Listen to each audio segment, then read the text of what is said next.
All right, so I wanted to do a couple of housekeeping things before we get started talking about market segmentation, targeting, and positioning. If you look at the syllabus, hopefully you all have looked at the syllabus and looked at the schedule. On Thursday, that is a date that's reserved for you all to have class time to work in your groups. One of the things that I recognize about teaching on a commuter campus is that it's difficult for you all to meet with your groups outside of class time because you all have jobs and lives and insignificant others or other obligations that take away. So I planned that day specifically for you to work in your groups. You can contact me and talk to me if you have questions about your groups or you want to meet or something like that. I'll be around. My phone number, I put it on the board again because I've had 70, also due on Thursday at midnight, are the what? The journal article, the article reviews. So to D2L, those have to be submitted by Thursday at midnight. I've had 70 so far. All three of my classes have a assignment that's due this week. And so I've had 70 emails asking, is this article okay? Or what are the requirements for the article? If I have somehow missed your email, I don't want to neglect your question. So again, I give you my cell phone, text me and say, hey, I didn't get a response to my email from you, because I get a voluminous amount of emails. There are 95 of you are in here or something like that. And I have 2 other classes, all of which have something due. And so I don't want to miss your questions. If you have questions, I'll also be around on Thursday during class time. If I'm not in my office, text me and I'll head over there. It means that I'm over here making copies. So just text me and I'll run over there and I'll be happy to meet with you. So again, my number is area code 405-414-7054. But we will not have a formal class meeting. If you want to come in here and use this area to meet so that you and your group can work on things, you're welcome to do that, and I will be happy to help you with anything that you have questions on in terms of the group project or the article review, or if you just want to sit there and talk about some aspect of marketing that's just really intriguing and is keeping you up at nights. So we will not have a formal class meeting, but you're welcome to use that time to either work on your article, your individual article, or your group work. Any questions about that? Did I miss anybody's? Is there anybody in here that I missed your email? So I know to go back and look. I'll make a note. No. Everybody in here I've gotten an email. Okay. I thought I'd gotten through all of them, but it's entirely possible, like I said, with that many students. And in addition to, I receive a voluminous number of emails as the Chief Title IX investigator every single day. So it's entirely possible that I would overlook an email accidentally, not on purpose. So we need to talk about segmenting, targeting, and positioning. If we went back in time again to the beginning of the 20th century and the start of the Industrial Revolution, what you would find is that we were a relatively homogeneous society. We were overwhelmingly Anglo-American. There were fewer minorities. We were homogeneous. Most people were rural. And there weren't a lot of products out there. So again, back to the Model T example, they could mass produce one product for a huge number of people. Well, that's not the situation that we have today, right? Not only are we not a overwhelmingly homogeneous population anymore, in fact, in 2017, Texas becomes minority majority. There's a catchy little bureaucratic phrase for you, minority majority. What does that mean? It means that the minority populations in Texas will outnumber the historic majority in that state by 2017. By 2050, the United States will no longer be a majority nation of one ethnicity or ethnic group. It will be a combination of things. So we find that there is a lot of diversification as technology has increased. Our demands and our wants have changed as well. And so manufacturing just a product for all types of people is no longer possible. Even Tide, even the most commoditized of products now are differentiated. When I was growing up as a kid, we've talked about this before, there were like 3 types of milk. There was whole milk, vitamin D, whole vitamin D milk. there was skim milk, and there was this god-awful stuff that you can still buy called dehydrated milk, which comes in the powder. You can still find it. And there are still people of the traditionalist generation that actually will drink it and like it. My grandmother loved it. It was god-awful. I don't know why anybody would have it. But even milk has become highly differentiated in today's market. So we now have what? Well, we have 2% milk. We have 1% milk. We have skim milk. We have chocolate milk that's pre-made chocolate milk. When I was a kid growing up, you wanted to make chocolate milk, you did what? Yeah, you either bought the syrup in a bottle and you made your chocolate milk, or you bought the powder from Nestle and you made your chocolate milk. They now have strawberry milk in bottles in the grocery stores now.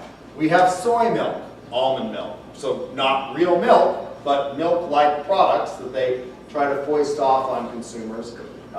There's, for people who are lactose intolerant but still want actual cow's milk, there's now what? There's lactose-free milk for people who are lactose intolerant. By the way, most adults are slightly lactose intolerant. So we can't any longer just manufacture a product and expect that people will come. It's no longer the field of dreams. So how do we do that? Well, we're going to divide the market up into different segments. So the idea in the early Industrial Revolution was that as a nation we were fairly homogeneous, and that was true. Most nations were pretty homogeneous. There are nations that are still far more homogeneous than we are. Most of Western Europe have far lower minority populations than we do. And so you might be able to get away with that theory there, but even there, people want differences based not necessarily on ethnicity, but on preferences and behaviors and patterns of usage. So we need to segment the market. Well, how do we do that? Well, first of all, we have to know what it is. A market segmentation is the process of aggregating consumers into groups that, one, have common needs, and two, will respond similarly to marketing actions. So they have a similar need, and they will respond similarly to a marketing persuasion. So what can we base that on? Well, there are a number of ways that we can segment. Segments of the market are homogeneous groups of prospective buyers that result from the segmentation process. So we put these people into segments based on a number of factors. We'll talk about ways that we can segment. Product differentiation is using different marketing mix activities to get consumers to perceive a product as better than a competitor in the market. So what we want to focus on is what makes our product unique. Now, before they came out with lactose-free cow milk, how did they differentiate products for people who still wanted to have, I mean, when I was a kid, if you were highly lactose intolerant, it meant that you probably weren't eating a lot of cereal, because the alternative to milk was what? It was water. Anybody eaten cereal with water? I tried that once as a little kid. My parents had forgotten to go out and buy milk, and I was sitting there starving to death. And I thought, well, I'll just try water on it. Anybody tried water on Frosted Flakes? It's not pleasant. But that was the substitution when I was growing up. If you were really lactose intolerant, and I had friends that were really lactose intolerant, they just didn't eat cereal.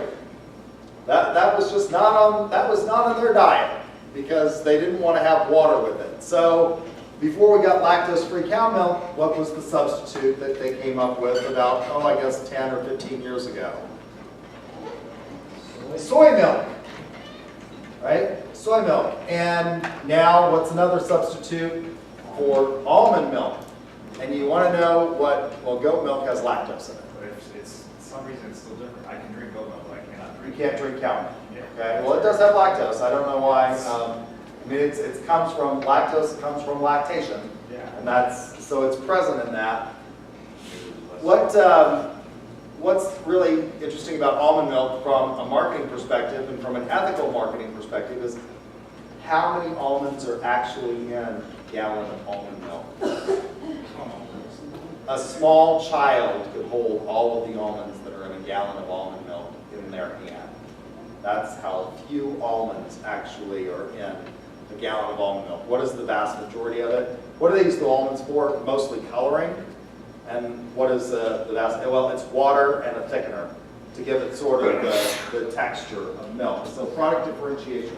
But that was what you had. They marketed soy milk for people who wanted an alternative to cow milk.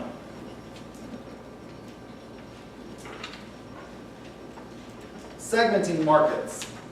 There are different strategies that we can use to segment a market. One is we could have one product that we market to multiple segments. And you find this in things in your text, gives you a good example about this, in terms of magazines and books. So magazines are oftentimes segmented geographically.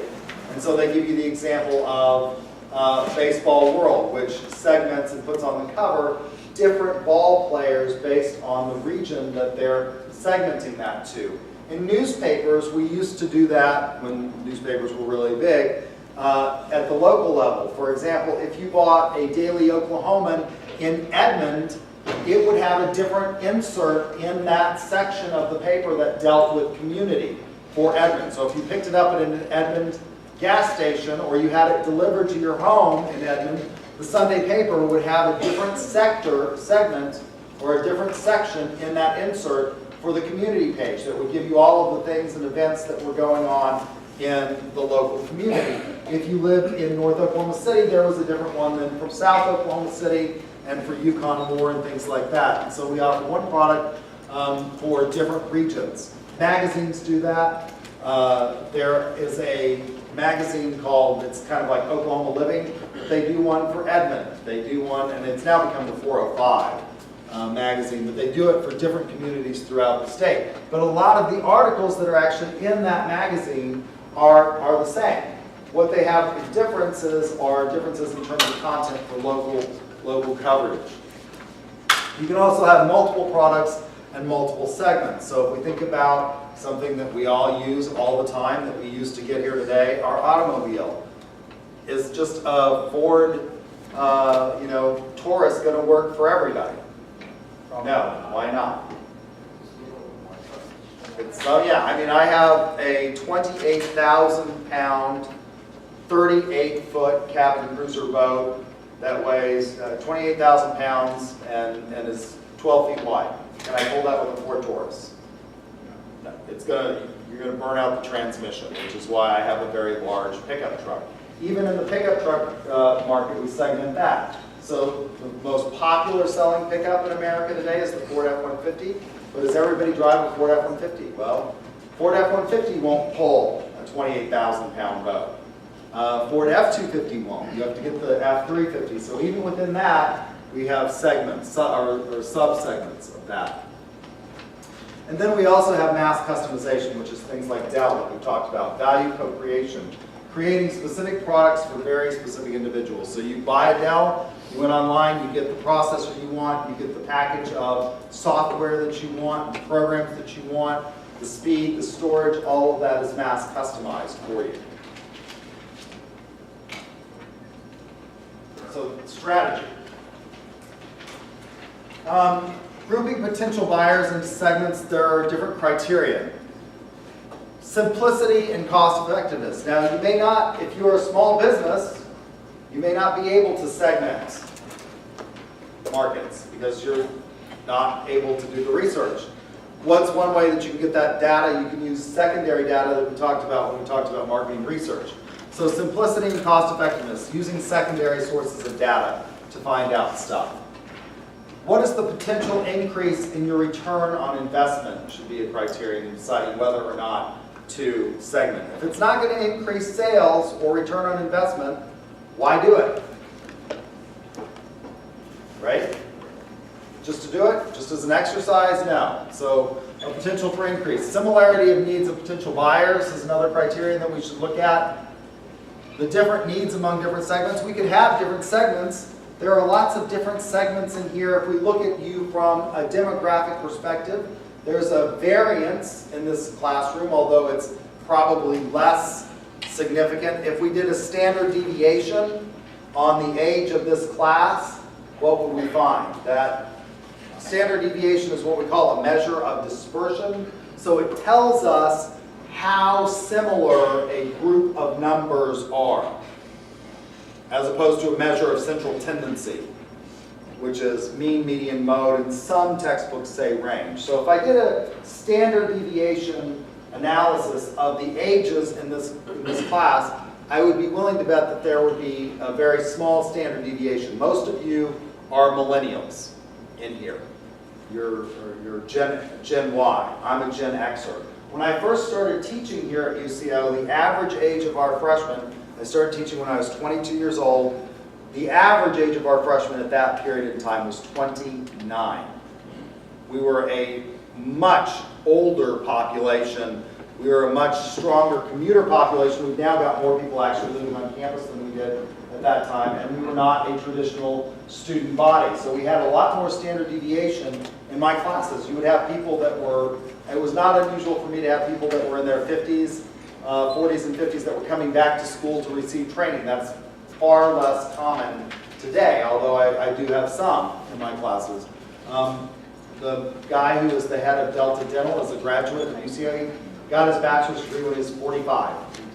He went into the business world and just worked his way up and decided to come back and get a bachelor's here at UCO after being CEO of Delta Dental for a lot of years. And so he was an example that would increase the variance. So there is some variance in terms of age in here. There's a lot of variance in terms of what? If we look around the room. Ethnicity, right?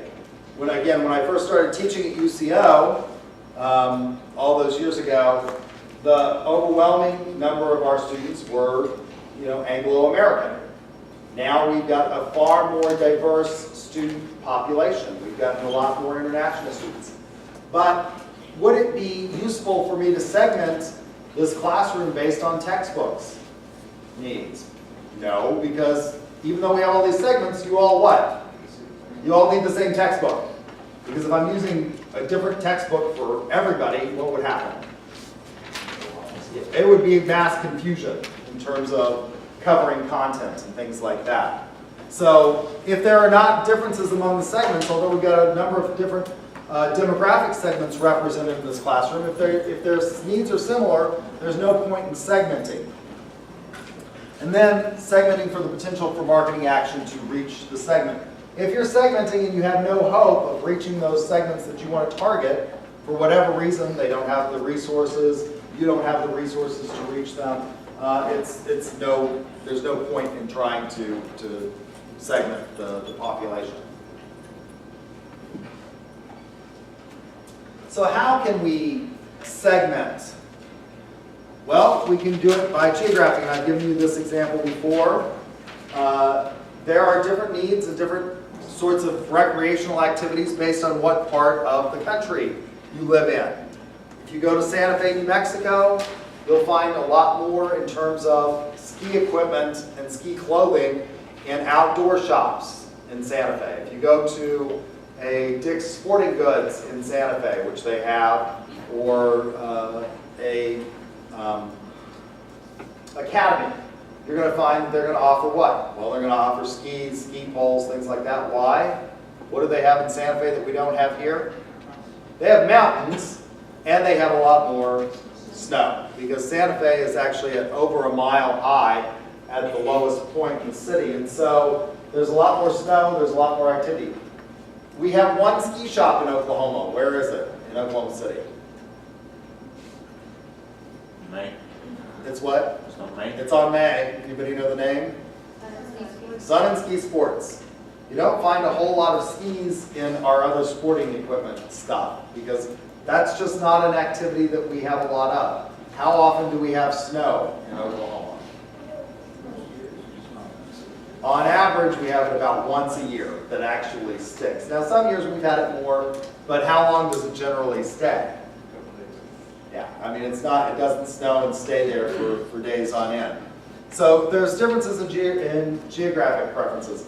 If you went again to Las Cruces, where I got my PhD, and you went to the Yamaha dealer, they don't sell wave runners at the Yamaha dealer. They can order them if you want them. There's a lake that's about 100 miles north called Elephant Butte, which is the ugliest mud hole in the universe. in the middle of the desert that they created by damming up the Rio Grande. And you can go out there and ride a wave runner, but you go to the Yamaha dealer here, you're going to find lots and lots of personal watercraft. Why? We have lots and lots of lakes. Now, actually, and interestingly enough, are any of those lakes natural in Oklahoma? We have not one natural lake in Oklahoma. They're all created by damming up stuff. But we have a lot. And actually, we have more miles of shoreline in Oklahoma than Minnesota, which their state motto is land of 10,000 lakes. And we actually have more shoreline than they do. So you're going to find more wave runners being sold, things like that. But in many instances, geographic differences are not the best way to segment, except for those things like sports and stuff like that. What's another way? Well, demographics based on ethnicity, age, gender, and income. You want to open a restaurant in Edmond, you want to start a franchise, they're going to look at whether or not the population can support that. Edmond is a town of about 85,000. The mean household income is higher than in the rest of the state. It's the highest, so it's a good place maybe to start a restaurant. But is it going to be a good place to start, let's say, what would you find in similar demographic situations in a community in California? So let's say we went to a community in California that has above average per capita household income. Someplace, you know, like in San Diego, that's a higher per capita income than some other communities like East LA in California. It's got a good population. They would probably support a vegan restaurant in San Diego. Are we going to support a vegan restaurant in Edmond? No. Probably not. That's maybe not going to, so even though you've got demographics that may be similar, that may not be the best. Why are we probably, now there is actually a vegan, much to my horror and disgust, there is a vegan restaurant in Oklahoma. I think it's a communist plot to try and foist off unhealthy living on us, because beef, it's what's for dinner. Why are we not going to, have that? Well, we're a beef-producing state. Our culture and history is largely tied. We have this idea of the American West. So psychographics, which we talked about, the vowels are maybe a better way of segmenting, which looks at behaviors. And then behavioral usage rates is another way that we can segment. The more data that you get, the better. Did I show you all the brandified video? So it's actually become easier to segment.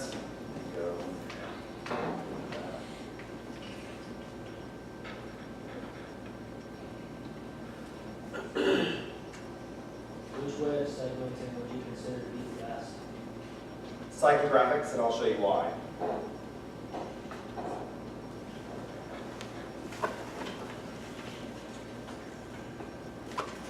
So this was a company that actually did a pitch to me. If I can find my...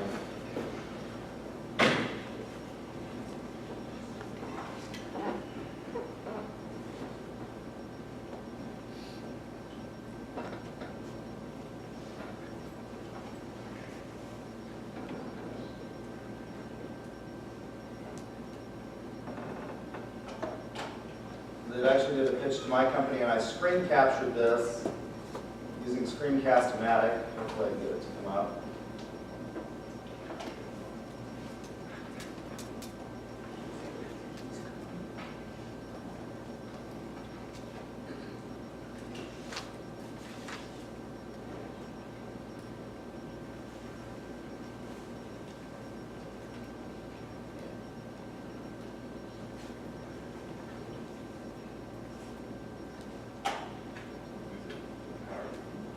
It's actually a screen, it's a video.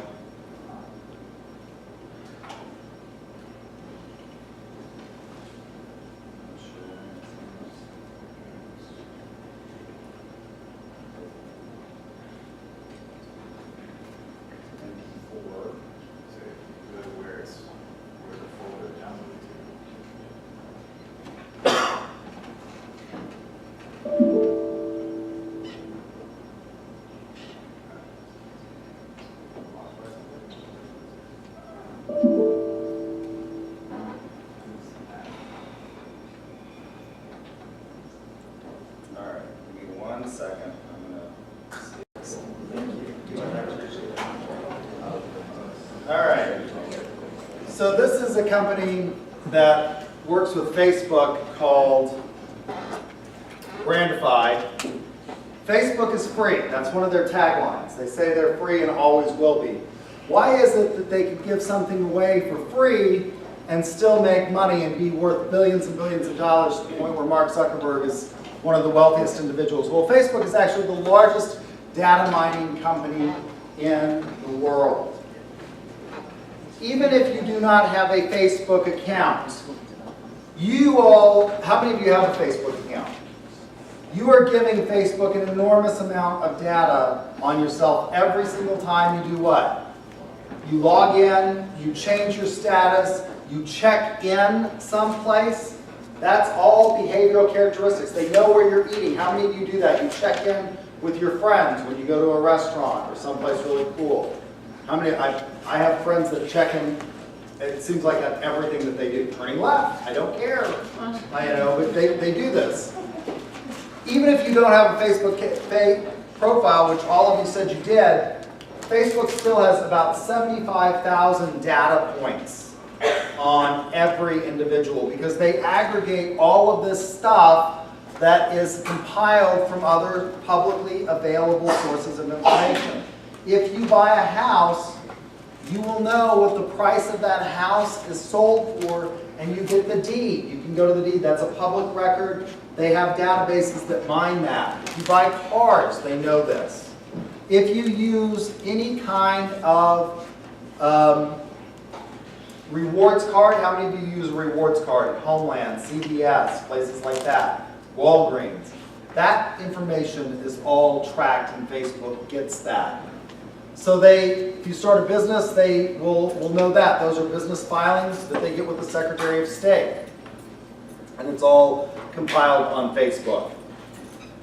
So this provides an enormously rich amount of data that they can aggregate fairly quickly. And even companies that are small, like mine, that couldn't afford to engage in this kind of marketing research on their own, can hire companies now that can target these things. And so they know, if you know that your target audience, for example, if your segments are people that have a household income over $45,000, that like to go to various events, they can put together profiles for you and then highly specifically target those segments. So they can do this with enormous power. So I think it's the best way. This is really using psychographic information. Even if you don't take the BAL survey, this kind of information can be compiled and inferred from the lifestyle that you lead, where you're checking in, what kind of car you drive, the neighborhood that you live in, all kinds of things. Target did this. They came up with an algorithm that could actually predict if people were pregnant, maybe even before they knew they were pregnant themselves, based on buying patterns. And so they started sending coupons to this woman who was living at home, and her father got very upset, and it was all for baby products. And it turns out he went to Target and said, "Why are you sending my daughter these ads for baby products and stuff like that?" Turns out she was actually pregnant and hadn't told him. And so, this is the kind of stuff that you can get with this kind of big data.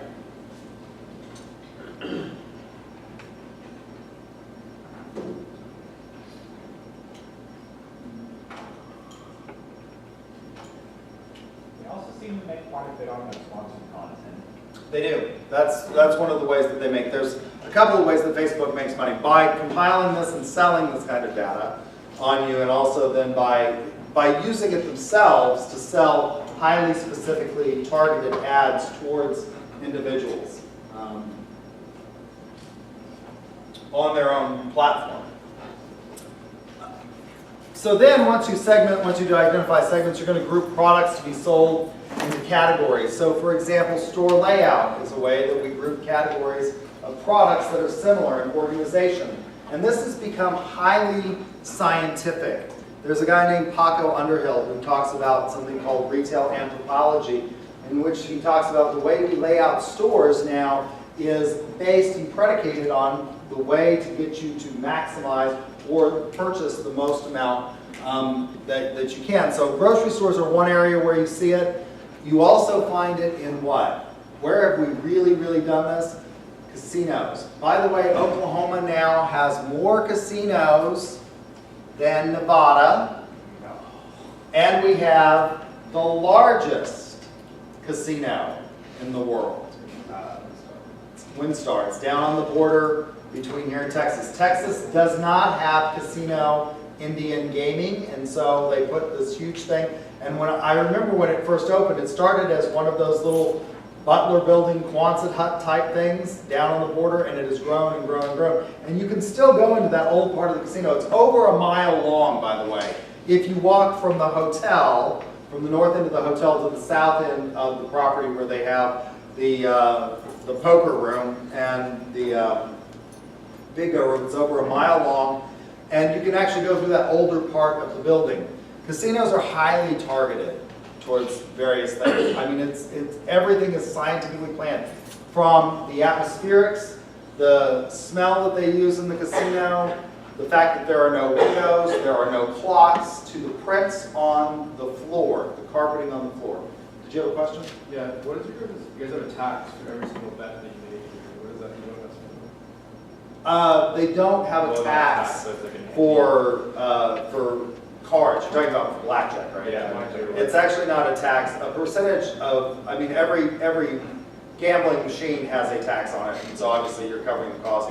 But they actually, because they, until recently, were able to not have a whole lot of competition in the market, they have an ante on the bet, which is really annoying to most people. It's I mean, and that's one of the reasons why you find a lot of people won't play card games in the casinos in Oklahoma, because if you go and you place a $5 bet, it's a $5 bet at the blackjack table in Las Vegas, right? There's no fee for entering. What? Yeah, it's is it 50 cents? Yeah, it's 50 cents per hand that they charge? That basically goes to the casino.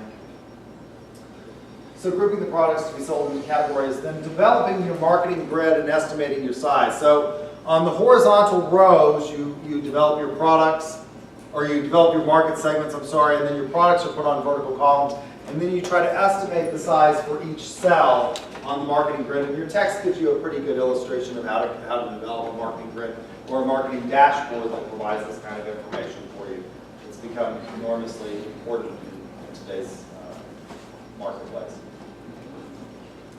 So targeting, once we develop the segments, then we have to choose which segments we're going to actually go after. What should we consider in that? Well, the market size. Are there going to be enough? One of the reasons that businesses fail in many instances is because they don't do marketing research and they overestimate. They project their own feelings or opinions into the marketplace and they overestimate the market size. Is there expected growth in the market? Now that's not to say that there aren't companies that use, and when we talk about various strategies for pricing, this is how this all integrates together. We'll talk about prestige pricing. Rolex doesn't want to have a big market. They don't want to sell watches to everybody.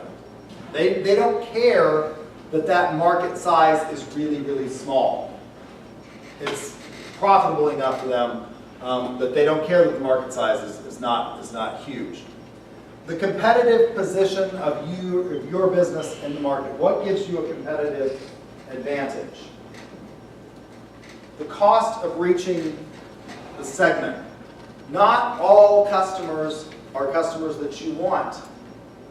If it costs too much to prospect and go after them, or if they are not worth it, you may not want those customers. So when we opened, this is the 30th year that my family's business has been in business. That's a long time for a small business to be in business. We've been in business 30 years this month. And when we first opened, we have 4 bed and breakfasts in Guthrie, and nobody knew what a bed and breakfast was. And so we started targeting tour groups.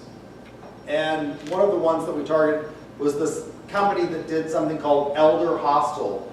The idea was that it would be sort of like in Europe. If you go to Europe, they have these things called youth hostels, which make it enormously cheap for you to travel around Europe on backpacking and bicycling or whatever and stay in these kind of dorm-like facilities. Some of them, I stayed in a couple when I was a foreign exchange student in Germany in these old castles.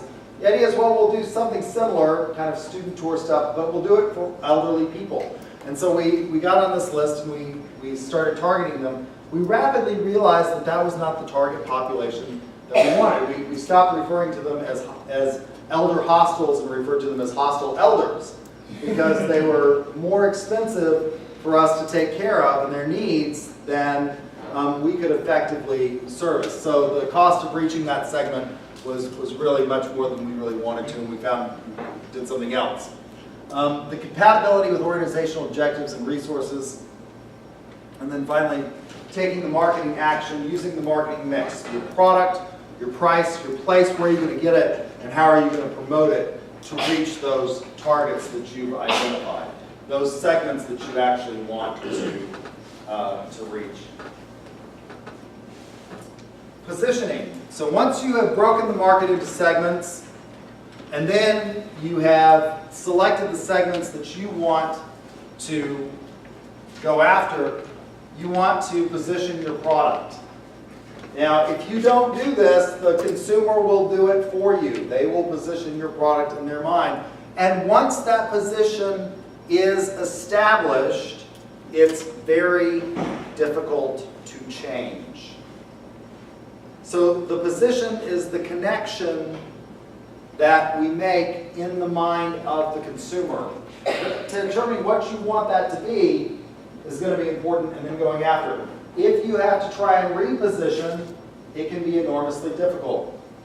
McDonald's is the largest market share in terms of the fast food market. They have 80% of the market share in fast food. But they've been losing that market share recently. Why? They suck.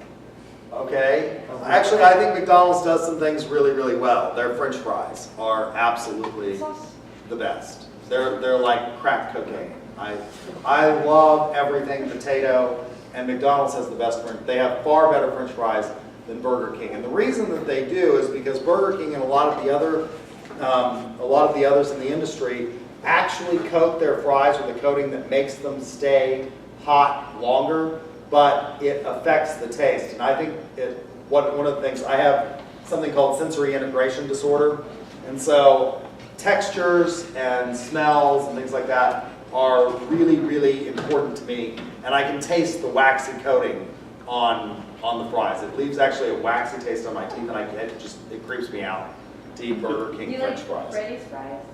Never had Freddy's fries. But McDonald's doesn't do that. And I think they have by far the best French fries on the planet. So I think they do that really, really well.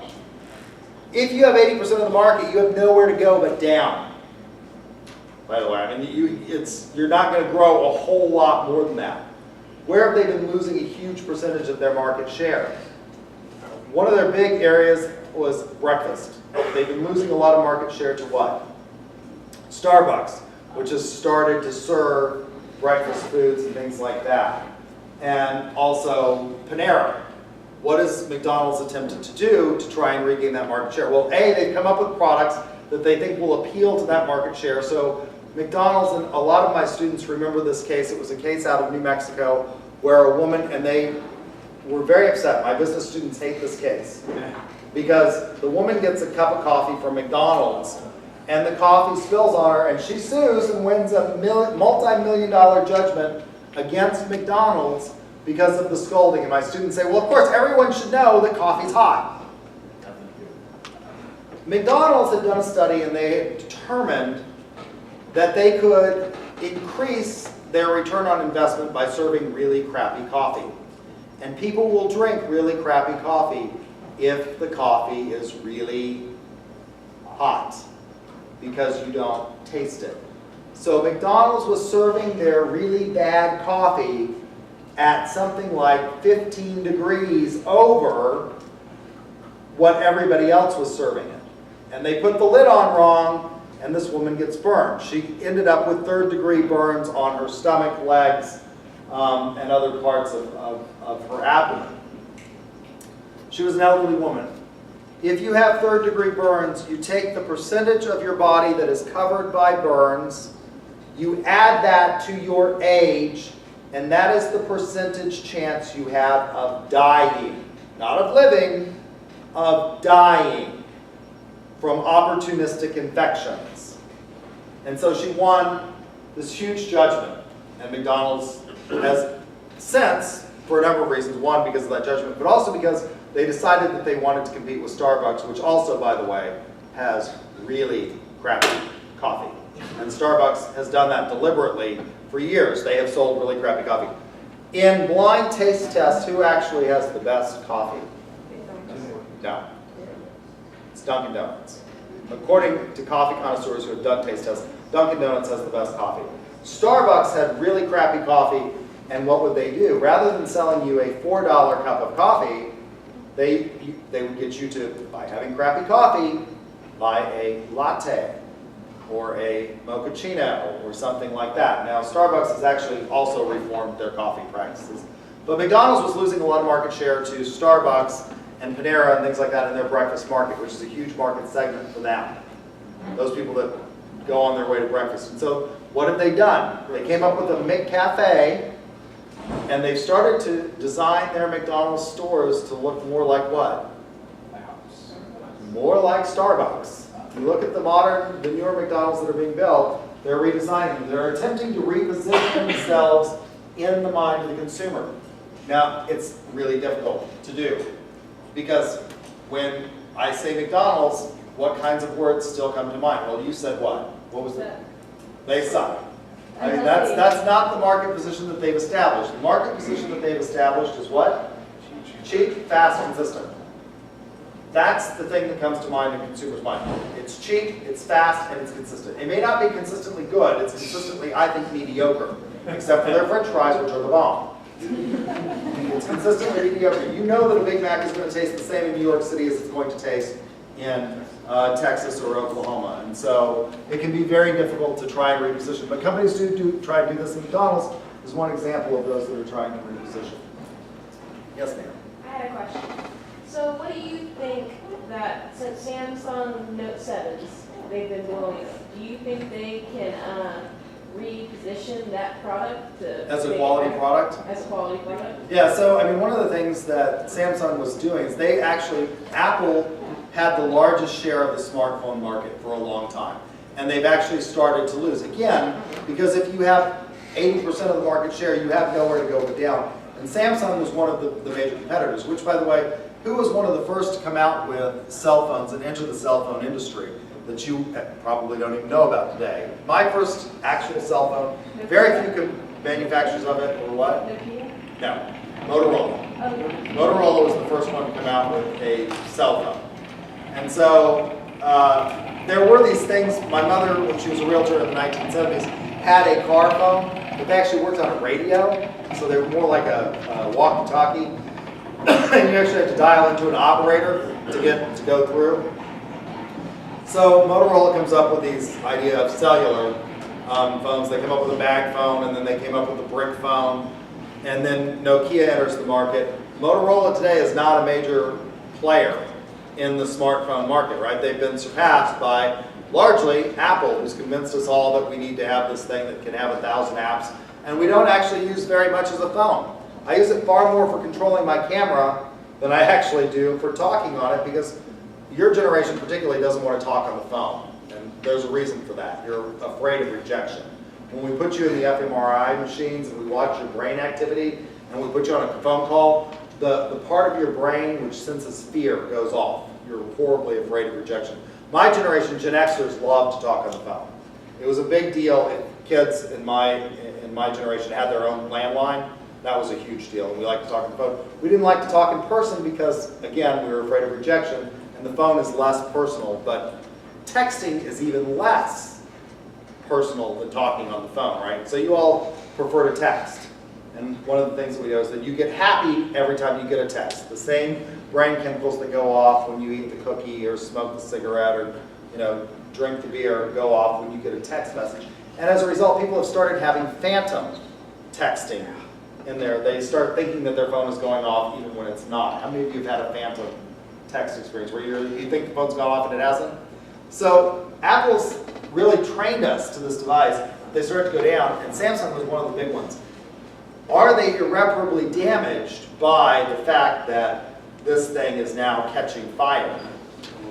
I don't know. It depends on how fast. One of the things when we talk about services is that we know from the services marketing literature that people are actually happier if you recover quickly than if you never had a services failure. If you can recover quickly. So if they can recover quickly, I think they could regain the position in the market that they had. Their replacement things that they had apparently, so that then it's going up in And that's going to be a bad thing. Because if you have a services failure like that, or a product failure, and you try to recover and you don't do it effectively, now you've got people that are going to be anti-Samsung forever. Yes, Yeah, sir. on that topic, I heard read this morning that I don't know if it's indefinite or not, they stopped producing Galaxy Notes. Have The they? Note 7s, yeah. And they're going to just recall all of them and then come out with a new product? Probably, I don't know. Well, I know that competitors have already said if you bring it in, you can exchange it for free for their brand. For their brand of Actually, phone? that's my article. Only some of the carriers are doing that.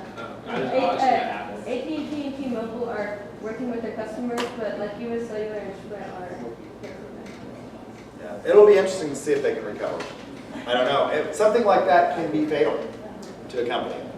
And once you lose the position, the dominant position in the market, I mean, Motorola should be, if you look at the early entry into that market, Motorola should be the lead, but they're not. And they lost it, and I don't think BlackBerry was another one. BlackBerry was enormously popular, particularly after 9/11, because it was a stable platform.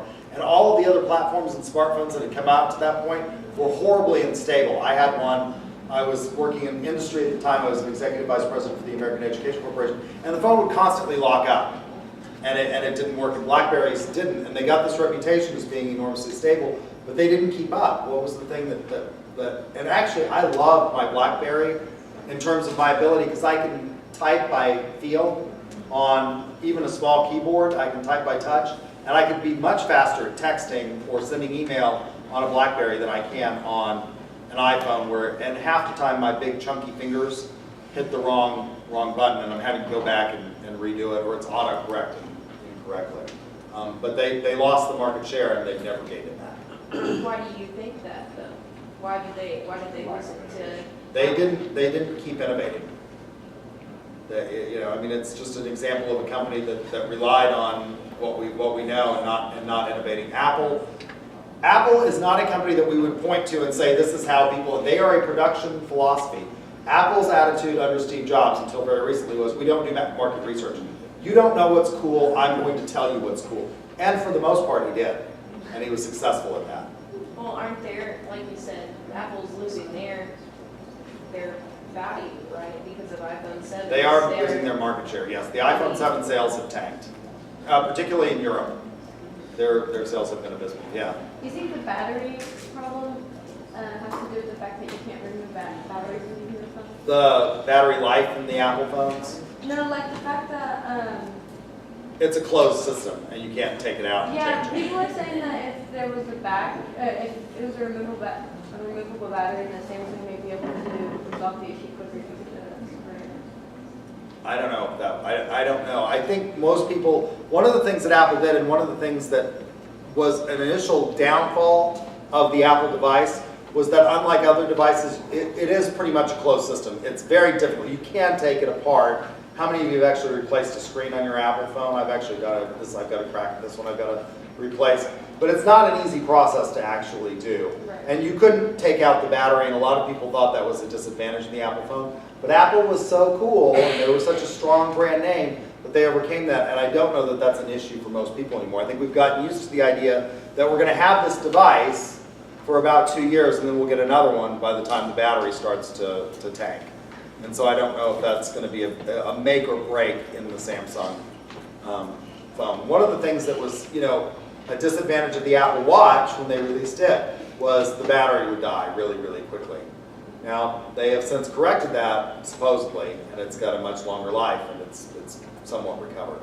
But I don't think it's had nearly the success that the iPod had. I don't think the Apple Watch has been nearly as successful as some of their other product launches. Why don't you think that with the iPhone 7, why did it not sell? In your personal opinion, why did it not sell? I think that it's an example of other competitors entering the market and coming up with superior products in many respects that are better. Now, I will tell you, like, one of the things that they came up with when the Galaxy, and you could touch it and share playlists and stuff like that, I thought that was a really cool feature. So I went into the store and I was like, I want to see how that works because I may want to get one. And they were trying to show it and it never worked.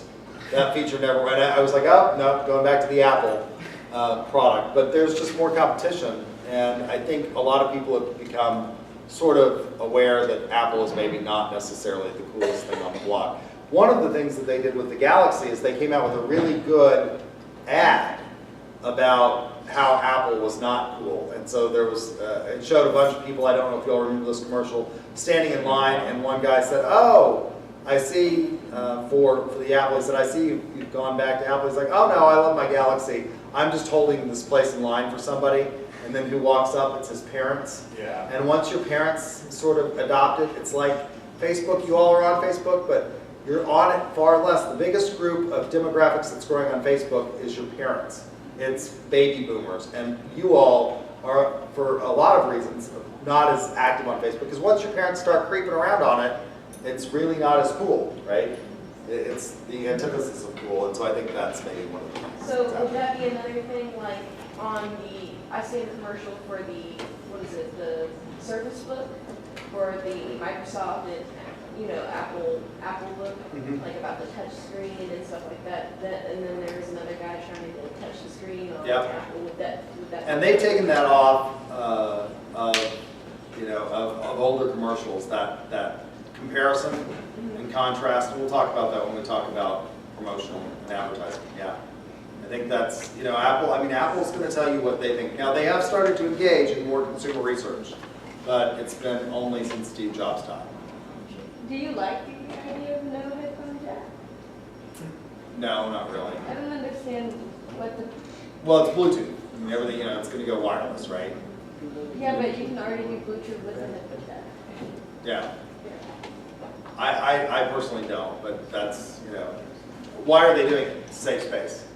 I mean, every amount of space, that takes up a lot of space, and every amount of space you can put something else, right? And if you can use Bluetooth, I think the argument is why have the headphone jack? That's ancient technology.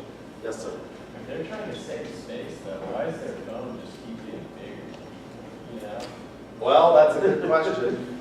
I love my iPhone. But I mean, at a certain point, it's a trade-off, right? Why did they come up with the new, one of the things that really upset a lot of consumers is when the iPhone 6, or it may have been the iPhone 5 that changed the adapter, a lot of people were really upset with that because they had, their whole life, they bought all these other products that went along with it. So for example, all these alarm clocks came out and they had the old docking station, so you could put your iPhone in, charge it, and use it as your, you know, basically alarm clock to wake up with or whatever. And there were a lot of people who were upset about that. Well, it was a trade-off. They decided that if they shrunk the size of that power charging, that power source, they could do something else, right, in that space. And so I think they extended the battery life with that. They were able to extend and get more, a longer battery life by changing the adapter. Going off of what he said, don't you find it funny and ironic that you started off with these big bad phones and then you went to a small phone and here we are getting bigger? Yeah, but I mean, for a lot of people, it's about being able to see. And that's one of the things that Steve Jobs said. So when he came out with the iPad, he said, we'll never have an iPad. There will never be an iPad mini. And Apple soon released the iPad mini because people decided that they wanted smaller. But a lot of people, it's about being able to see. So for example, my mother is 68 years old now, and she's now trying to see, and she's having to blow things up. And if you have a bigger screen, you can still get more content on that page. and still get the bigger font. And then at 68 years old, you can have a broken screen because you can't hold it in one hand. Yeah, I guess that's true. It's a trade-off, right? There's no ideal product. Any other questions about segmenting, targeting, and positioning? All right, if you have questions about your article review, we've got about 15 minutes of class left, so I'll be happy to answer those. If I didn't get your email, I apologize again. Text me if I don't, and send me a message that says, hey, can you answer my email if you have questions?